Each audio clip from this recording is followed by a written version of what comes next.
Welcome to new TV Telugu. Rebel star Prabhas హీరోగా సందీప్ రెడ్డి వంగ దర్శకత్వంలో తెరకెక్కుతున్న ప్రతిష్టాత్మక చిత్రం స్పిరిట్. ఈ మూవీ గత కొద్ది రోజులుగా శరవేగంగా షూటింగ్ జరుపుకుంటోంది. అయితే షూటింగ్ సెట్ లో స్వల్ప అగ్ని ప్రమాదం చోటు చేసుకుంది. ఈ ఘటన చిత్ర బృందాన్ని ఒక్కసారిగా కలవరపరిచింది. సమాచారం ప్రకారం ఈ ప్రమాదంలో చిత్ర యూనిట్ కు చెందిన ఒక సభ్యుడు స్వల్ప గాయాల పాలయ్యాడు. వెంటనే అతన్ని సమీప ఆసుపత్రికి తరలించి చికిత్స అందించారు. ప్రస్తుతం అతని ఆరోగ్యం స్థిరంగా ఉన్నట్లు తెలిసిందే. ఈ ఘటన సమయంలో ప్రభాస్ సెట్ లో లేకపోవడం అందరికీ ఊరటనిచ్చింది.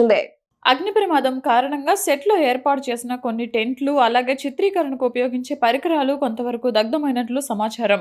అయితే పెద్ద ప్రమాదం తప్పిపోయిందని చిత్ర వర్గాలు పేర్కొంటున్నాయి. ఈ ఘటన సమయంలో ప్రభాస్ సెట్లో లేకపోవడం అందరికీ ఊరటనిచ్చింది. గత కొద్ది రోజులుగా ఆయన లేకుండానే కొన్ని కీలక సన్నివేశాల చిత్రీకరణ కొనసాగుతోంది. ఇటీవలే ఆయన ఒక విరామయాత్ర ముగించుకొని వచ్చారు. అలాగే హను రాఘవపూడి దర్శకత్వంలో రూపొందుతున్న ఫౌజీ చిత్రానికి సంబంధించిన షెడ్యూల్ను పూర్తి చేశారు. ఇక రీసెంట్గా దర్శకుడు సందీప్ రెడ్డి వంగతో కలిసి హైదరాబాద్లోని అల్లు సినిమాస్లో రణ్వీర్ సింగ్ నటించిన దురంధర్ 2 రివెంజ్ చిత్రాన్ని వీక్షించారు. థియేటర్ నుంచి బయటకు వస్తున్న వేరు చిత్రాలు ప్రస్తుతం సామాజిక మాధ్యమాల్లో విస్తృతంగా చర్చకు వస్తున్నాయి.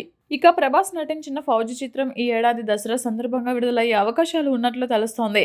అదే సమయంలో ప్రభాస్ త్వరలోనే స్పిరిట్ చిత్రానికి కావాల్సిన తేదీలను కేటాయించనున్నాడు.